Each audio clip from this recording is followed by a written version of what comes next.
Pinupuri ka namin, O Diyos, Ama, Anak, at Espiritu Santo. Salamat, Ama, na ibinigay mo sa amin si Jesus na iyong anak, na namatay para sa aming kasalanan. Iyong muling binuhay, iniakyat, at iniluklok sa iyong kanan sa langit.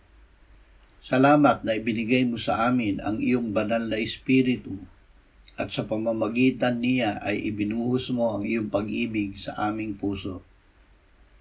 Ama, kami ay magpapatotoo na tinubos kami ng iyong anak sa pamamagitan ng kanyang dugo. Biyayaan mo ang makakarinig sa amin ng pananampalataya na tatanggap sa iyong anak bilang kanilang Panginoon at tagapagligtas. Amen.